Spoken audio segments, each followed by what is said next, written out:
Welcome everyone to another Epoch Employee Experts webinar. Today, I'm so excited to be joined by Charlotte and JJ, who both lead workplace remote work at Upwork. With that said, we're Epoch. Just to introduce ourselves and why we host these series, what we find is often a lot of workplace employee experience leaders turn to us for best practices and what other folks are doing given the fact that Epoch is an employee experience. So we started these webinar series because we thought what better way to share best practices and learnings than just having the experts share it themselves. So with that said, again, super excited to be joined by JJ today, who's the Director of Remote Organizational Effectiveness at Upwork, and Charlotte, who is the Director of Workplace. They'll both be individually sharing more about themselves shortly. Before we dive into our Q&A today and our webinar, it would be great for everyone to share in the chat, maybe just how you all are feeling as an emoji today. Super helpful for us, and also warms up the chat so that you all can just pop in questions as we go. But as you all are selecting your emojis, what you can expect from our conversation today is how to build a unified company culture, especially remote teams. How do we keep everyone connected? And how do we empower global teams to work from anywhere in a way that's super effective and productive? But with that said, we'll dive right into it then.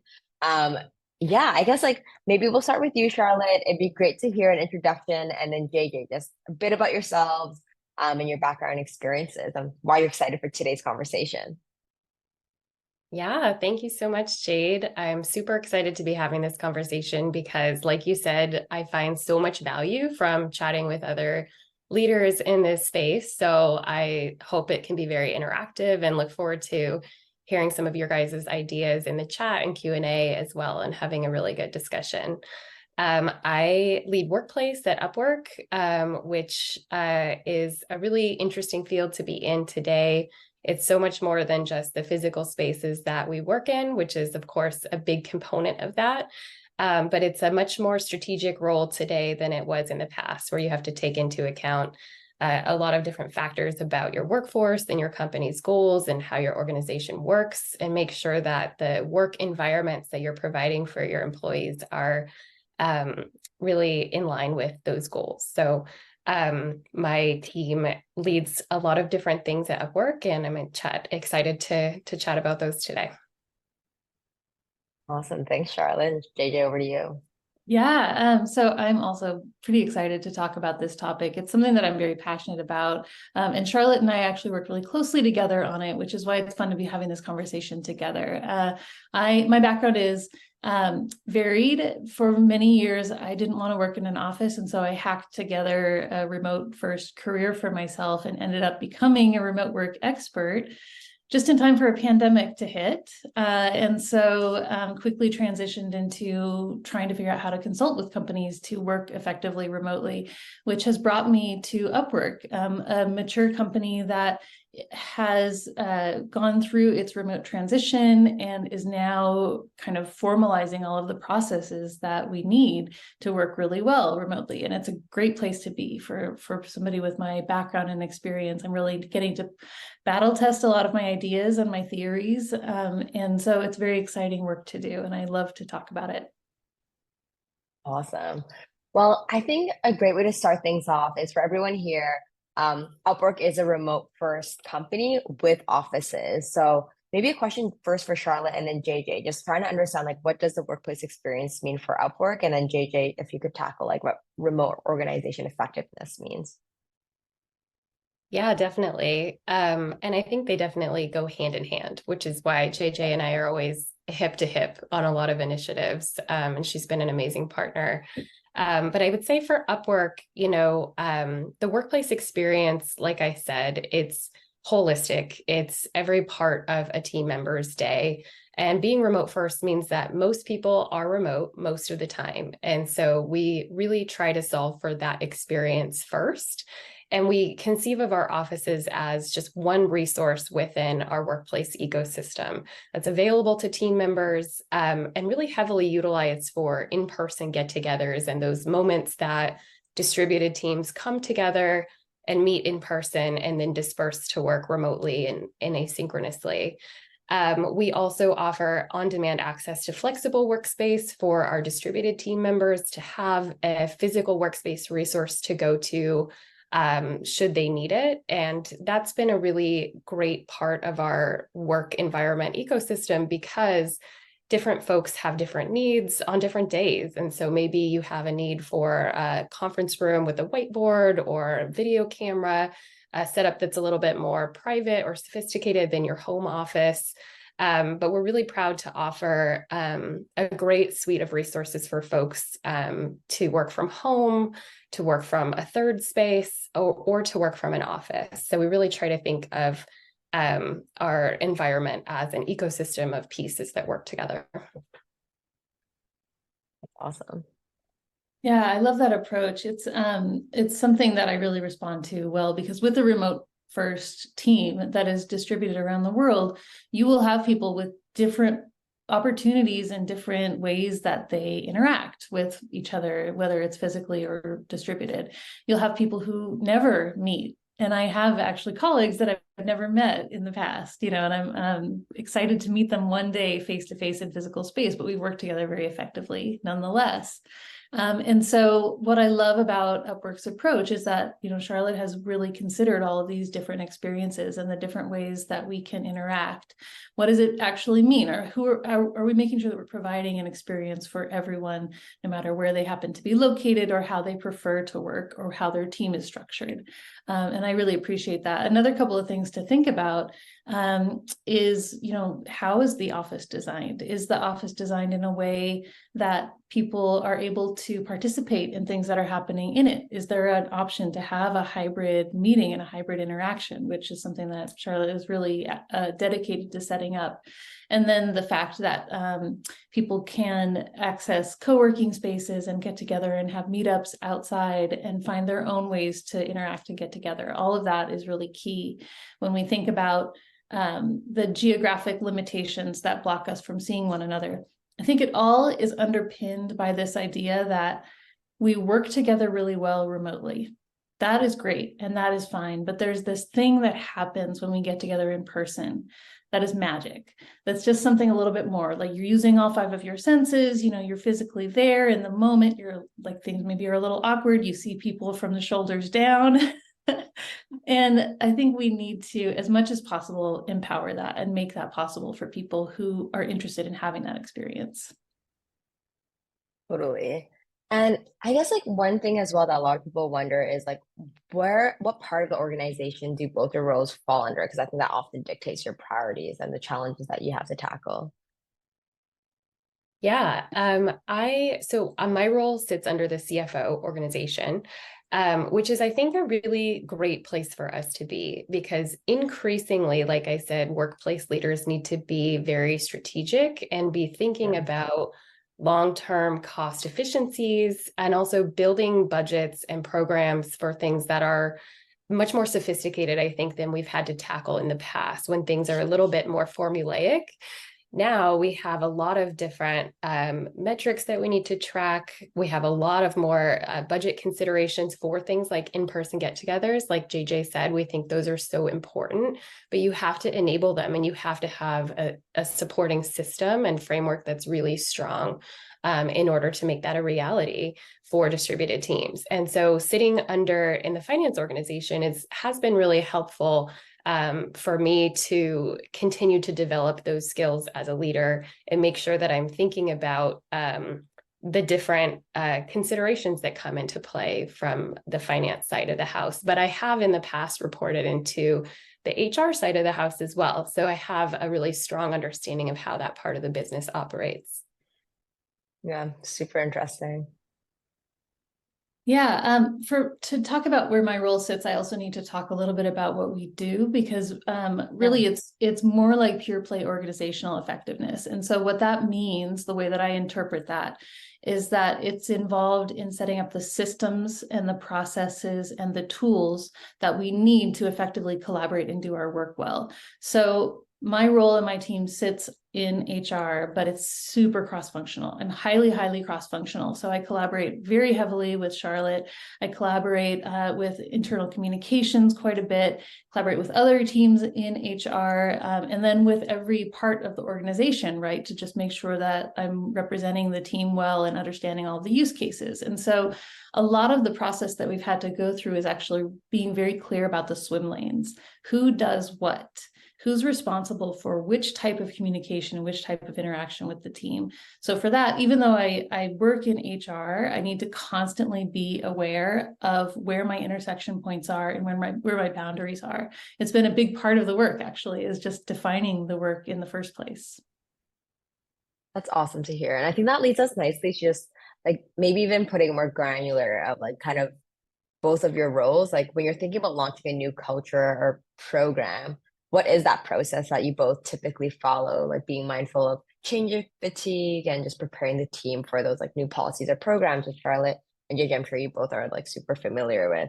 I'm sure it ties a lot with internal comms, but yeah, we'll have one of you start it off, maybe Charlotte.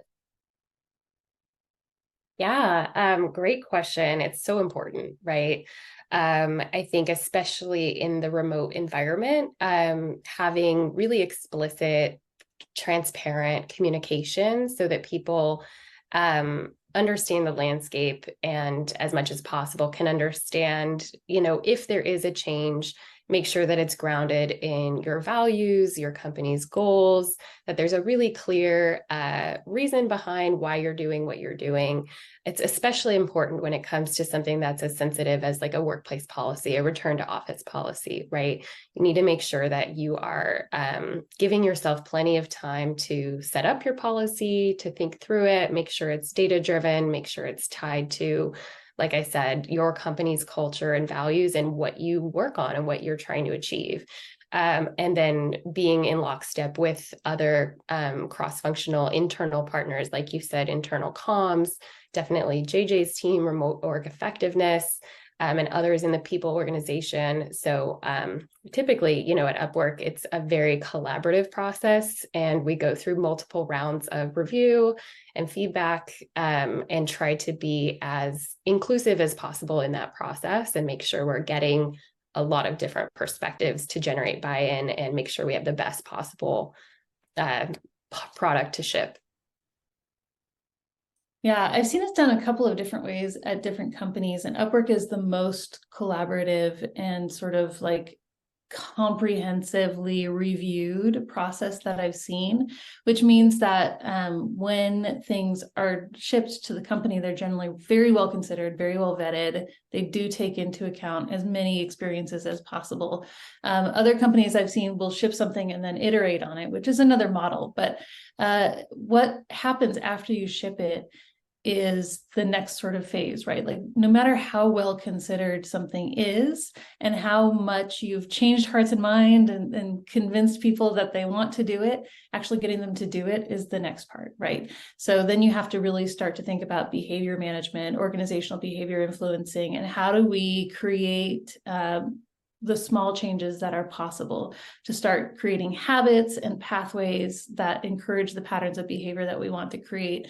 And that's the work where you start to get really very granular. And so you think about like, what are the easy low-hanging fruit that we can convince people to do right away? How do we reward and influence behavior? How do we encourage people to give feedback and let us know if things aren't working? It's a long series of actions that I think for a lot of the things that we are shipping right now, we are looking at 2024 to really be thinking about the actual change management and the behavior management, which is cool. So it's fun to come up with the policy, and then it's fun to think about how do we actually get people to do this, and is it working? There are two sides of the coin, and they're two very interesting processes. Yeah, I guess maybe like bringing it down to just like how you all like do these kinds of like programs or initiatives. Like, are there some like recent events or programs or ones upcoming in 2024 that y'all are scoping out that is particularly exciting or even like challenging as y'all were thinking about it?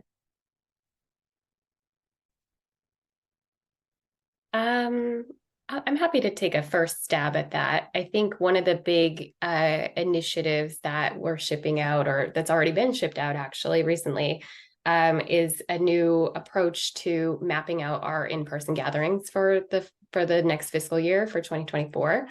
And that was a great example of sort of a new challenge for the remote first environment. And taking our learnings from what we've observed over the past year or so ish that we've been less impacted by COVID, and thinking about what gaps and opportunities we need to address with a better system.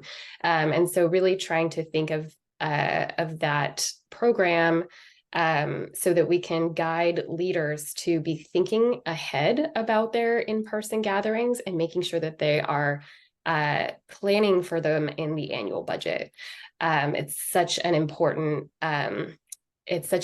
consideration for a very distributed company like Upwork, because you're going to have a huge T&E budget, and you need to get crisper with how you're planning that out and how you are managing that throughout the year as you start to have your in-person events and manage those costs. So that's one program that I am super excited to implement and start to see the results of, as JJ said, and get feedback from people about what's working, and making sure that we're iterating on that. I love that program, by the way. It's just gorgeous what Charlotte has done. It's been really fun to watch you build that and think through it. And I know I've told you this to your face, but I'm going to say it in front of all these people too. It's really cool. You did a great job. Another thing that I'm really proud of, which was really spearheaded by my colleague Matt Kudlatz, was the revamping of Upwork's values and working principles, which was pretty amazing also to see. So Upwork had its values, but they hadn't been refreshed in 7 years or so. And so it was time, right, as we had transitioned to this remote first company. So the process was very intense. We used the competing values framework, which is a really well-known framework for organizing your company values. The executive team all got very heavily involved in really thinking through, how do these values work? How are they going to operate? How are they going to affect the team? Over months and months and months, they were developed, and then we launched them to the team. And then it is this question of like, okay, the values are here. Who cares? How do we make people care, right? Or how do we make people believe that we really have these values and that it matters? And so we did a long engagement campaign over about 2 months to really have a bunch of different events where we involve people in discussions about how to apply different values. We did lots of, Slack engagement campaigns. We held up culture carriers and talked about why they were, exhibiting a particular value, connected it to actions in the past that connected to this value idea. And then we also revamped a program that had been running previously called the Love Awards, which is an internal reward program that is focused on the values. And so we revamped the Love Awards program to focus on our new values. And it's a great thing. Team members could nominate one another, and then the nominations went to the executives, and the executives chose who was going to win the award, and they got a nice prize. They got a shout out in front of the whole company. And so, those are those things that work really well remotely, 100% asynchronously done. And everyone can participate in it, and it's very visible in a fun and engaging and productive, positive way. That's so great to hear. Like Charlotte and JJ, those are incredible programs and initiatives at such a big scale too. And I guess I'd be curious as well, like how did y'all think about like getting the leadership buy-in or even the organization buy-in and awareness for these incredible initiatives? Yeah, I think I spoke to this a little bit, but I think, giving yourself plenty of time, right? I know that's not always easy, but as much as you can, to really get your own thoughts articulated. Upwork is very big on documentation and writing as an exercise. So we start usually with a memo. And that really helps, I think, not only to articulate your thoughts, but it can be used as an initial sounding board with partners to say, hey, what do you think about these points that I've laid out, and you can do that asynchronously on your own time without having a meeting. And then oftentimes the meetings come later when you are discussing the finer points, but it can be a really good way to have a large group of people be able to weigh in on an idea and start to hear from people too, like, oh, you should talk with this person, you should talk with this person. And then by the time you're presenting something to leadership, you can say, hey, this has been signed off on by all these people, right? Wow. And that really helps with that leadership review. It helps expedite. They feel confidence in what you're putting in front of them. And it helps to generate that cross-functional connective tissue that is so important to a successful launch, that other people feel they've had the opportunity to weigh in and they feel ownership in it as well. That's awesome. It's super important. It is important. I think I've struggled, like I'm a very direct action oriented person, and I've struggled with the slowness of that process, the need to go through all of these rounds of discussions and feedbacks and review, and I've been resistant to it. It's not necessarily where, you know, my background that I come from. And in the past few weeks in particular, I've really started to see how valuable that actually is, because you end up in a meeting with executives and you have an answer to every single question, and you really believe in the work that you're presenting. You really know that it's ready to go. So I'm starting to come around to that process. But I think another thing that I'm starting to do is also think about, which things do I really need leadership buy-in on, and which things do I not? Like I'm shipping things like Slack tips and tricks, right? Like how to use Slack more effectively. I don't really need the executive to weigh in on that. So who do I need to weigh in on that? Who do I actually need to review this? I still want somebody to look at it and say, yeah, this is good. And I want people to promote it within the organization. So who are those people? How can I find the right people who will be advocates for this and it will help move it forward? It's not always going to be leadership. And then I'm making sure that the things that do go to leadership are either something that is truly going to affect the whole company on a high level, or that the leaders are going to care about personally, that they would want to be involved with. And I think that's helping as well. Like I'm starting to make those decisions about what goes through this rigorous process and what goes through some other process, so that both of them can reach the team and still be effective. That's awesome. And I guess like thinking of all these programs and initiatives, like afterwards it's launched, it seems like Upwork is very like data driven. So how do you all think about measuring success and just garnering feedback from employees and really dissecting it? Yeah. Oh, go ahead. Go ahead. I was actually going to pass it to you, JJ. I feel like that's maybe more your area. Yeah, we do employee listening, right? So we have a biannual employee survey that goes out. It's very well designed. Again, Matt Kudlatz, my colleague who worked on the values, has also been driving the employee listening. And it's an extremely rigorous, I think, well-designed survey that we believe in its validity and its reliability. And so that gives us good data over time, right? Then we can do a company-wide analysis of, how do people feel about communication? How do people feel about their own empowerment? How do they feel about their manager? We have answers now to all of those questions, and we can break it down by where they are in the company, and we can really get granular with it because we believe the survey works. And so that has been wonderful. Just being able to really have data that you can trust is great. Measuring things. The other thing is, we think about measuring like an effectiveness of a program or an initiative that you're doing. It's so easy to say something like, oh, I got 100 Slack reactions to this.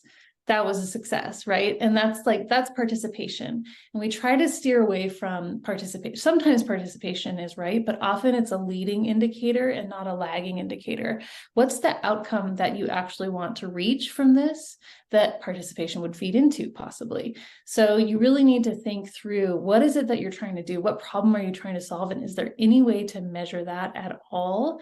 Sometimes it's in the survey data, but sometimes it's more like attrition, or how many meetings people have per week. There's all sorts of different things you could measure that could be outcomes of different programs that you're doing. So I would just say, don't default to participation and the easy things that feel good, but really think about, like, where are we going with this? What is it that we're actually trying to get to? Yeah, I think and actually, to that, I totally agree. And some of the things that we do for larger scale events is we send a tailored event post survey. So we especially want to understand things like, how was your experience as a person in the room? How was your experience as a person on the Zoom call? And then we can start to break down where there might be pain points for us to address, frankly. And something the workplace team has been doing this year, which has been really, really informative, has been focus groups. That you start with a larger data set and you start to see where there might be somewhere for you to dig in and get more detailed feedback. And you just set up time with that person and chat with them and use your notes from that conversation. So that's been really, really helpful for us this year as we're working on so many new programs that we're putting out in 2024. And Charlotte, do you usually keep your post-event surveys like consistent, or like what have you found helpful for you and your team? That is such a good question. We don't right now, but it's something that we're looking at in the future to make sure that we're gathering consistent data across different types of events. Right now, we don't do it for every event. Like I said, it's really just like big, large scale events that are maybe longer or have a lot of attendees. But I think that in the future, we want to start gathering even more data and thinking about how we can streamline that process. Totally. And there's a relevant question here actually in the Q&A about data gathering. I'm not sure Charlotte or JJ who wants to take it on, but it's how do you identify what data to gather with new initiatives? Meaning like how to measure when you don't know what you don't know yet. That's the question, Liz. That's the question. So there's a combination of ways that I usually approach it. So number one is come up with a hypothesis, right? Like, so start from the theory. Like, I know, because I'm an expert in this space, I know that it's likely that if I do this, then this will happen. But then go ask. Like, there are so many, if you work at a company more than, 50 people, that somebody out there probably has done what you wanted to do before. And if not, maybe someone outside your company has done it. And really just go copy someone's work and ask them what they did, how they measured it, and they'll usually have some kind of answer for you. And then finally, if that doesn't work, go to your leadership and say, how do you think that we should measure this initiative? And once you and your leader are in alignment, then even if it's theoretical, even if it's totally hypothetical and you understand and it's an experiment and the data may not work, at least you have a sign off, right? So you're going to do your best and you're going to find out what happens. And then you have some data, and then you can use that as your standard for the next time. I love that. And I guess like switching gears a bit, I understand that Upwork, being remote first, also has physical spaces. Like I think you all call them collaboration hubs. So how do you all think about using these physical spaces? What are they used for? And then on the flip side, we'll talk a little bit about the remote folks. Yeah, so great question. This is definitely such a relevant topic today. And I know so many companies are trying to figure out how they want to use office space. I would say for us, it's all about your organization, right? So understand where your people are, understand how they work, understand the points at which it's important for your people to come together, and then figure out how you meet those needs where they are. Our offices are, like I said, they are a resource. We don't require on-site attendance for our team members, but what we've found over the past year has been very interesting. A couple of data points. One is that 53% of all utilization of our offices was by team members who don't live near that office. So that is a very compelling statistic. That shows how heavily our offices are being used for those get-togethers of distributed teams. The other stat is people that are like flying in. Exactly. Oh my God. The other stat was that days that have on-site gatherings, whether it's like a team meeting or an offsite, folks flying in, the office is 2.5 times as occupied on those days than it is on other days. So we see this kind of ebb and flow of utilization. that's really driving how our offices are being used. We do have team members who come in on a daily basis, even when there is not a meeting or event on site, and we allow that type of utilization. We think of it as kind of we want the office to be a resource. We do think that it should be used primarily for on-site, in-person collaboration. But we also want it to be a resource for people if they need a workspace, right? If they want to come in and see colleagues. And that is, there's been numerous studies that show that is the reason that people want to come in. So we're continuing to iterate on our approach to make sure that we are spotlighting those in-person meetings and gatherings that are happening on site and making sure we shine a light on those so that folks who live nearby can say, oh, like the payments team is in next week. I would love to see this person. I'm going to plan to come in, that sort of thing. That's awesome to hear. I guess I know we talked a little bit about like internal comms and that aspect, but like how do you kind of like shine a light on the fact that like some folks are coming in, or like the fact that it did happen, like, or are there some strategies you've seen successful at other places too? Yeah, I would love to hear from folks in the chat on this as well. I will say we are still testing out some different approaches around this. We use Slack heavily for this. We have, channels for the offices, and we try to spotlight events that are happening there. We have a workplace newsletter that goes out every month where we share some of those happenings. We have, digital signage in the offices. And then we're also testing out, Google Calendar features so that we can allow people to have visibility into the primary bookable spaces that are used for those group meetings. And that's still something that we're iterating on that hasn't fully been shipped yet. But there's, the more visibility, the better. And we're still figuring out how to do that in a very, in an effective way, I would say. And then JJ, I don't know if you want to speak to the virtual side.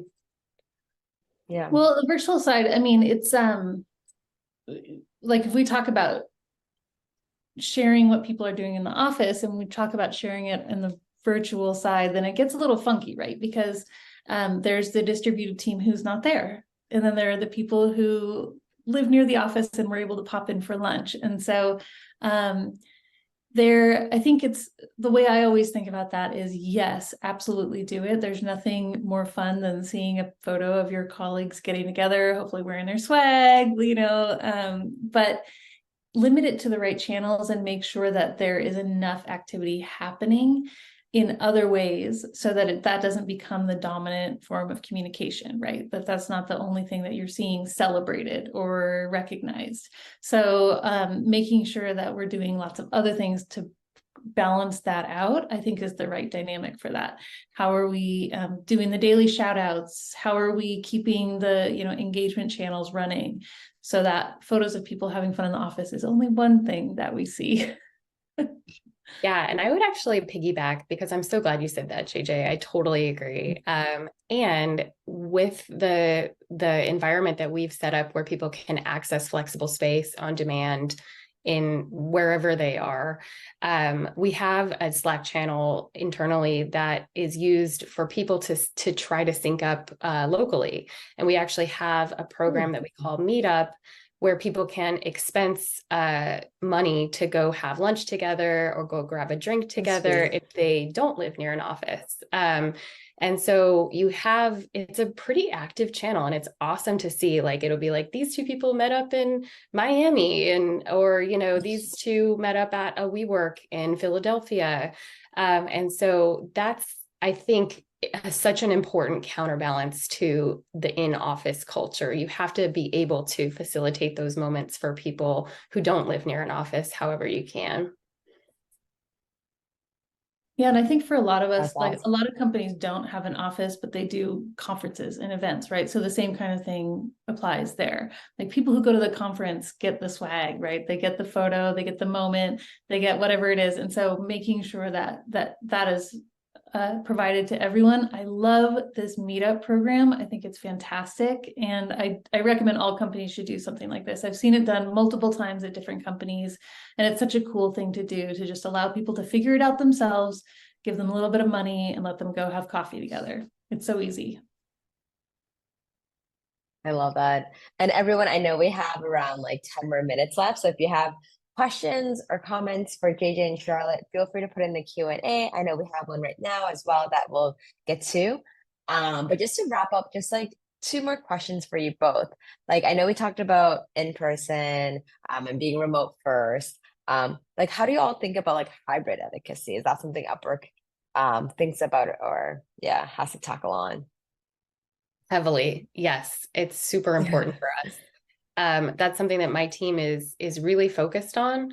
Earlier Yeah. this year, we did a really robust study of all of our in-person gatherings. And one of the interesting findings from that was that the vast majority have remote contingent. Even when budget is provided for people to travel and attend in person, it's just simply not always possible.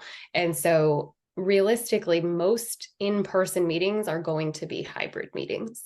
And so it's really, really important to think about that experience for both sides, for the people who are in the room, for the people who are on the call. And so early on, we established a hybrid meeting etiquette for everyone in the room to be with their computer open in their own box on the video screen, even if they're sitting next to each other in a conference room.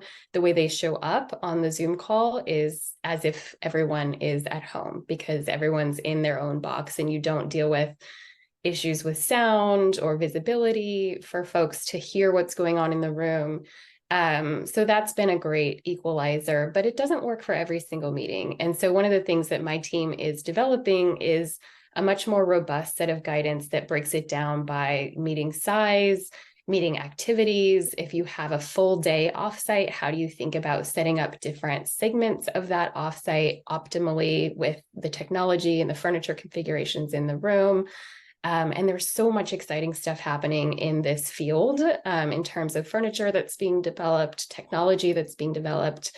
My team is actually working on testing some new hybrid meeting technology in our offices to see if it's something that we can implement to make to accomplish that same experience where everyone's in their own box a little bit more seamlessly. Because right now our process is it takes a few steps to get it set up. But we have signage in conference rooms to make sure people have the steps right there laid out and that it's clear, our expectations, that people abide by that hybrid meeting etiquette.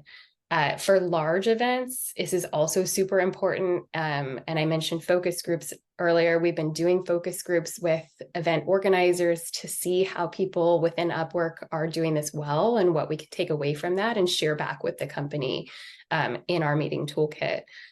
Because it's been really illuminating. There are tons of best practices in this space. For example, if you wrap up your all day in-person offsite with a happy hour at the office, one group that I recently talked to set up a happy hour virtually for all the people who were attending virtually and gave them an Uber Eats gift card so they could order food and have their own happy hour. It's really hard to mix an in-person happy hour with a virtual happy hour. It just doesn't work. But if you can make them their own separate events, then they could be more successful and people still have that opportunity to come down off a full day of programming and just chat and relax.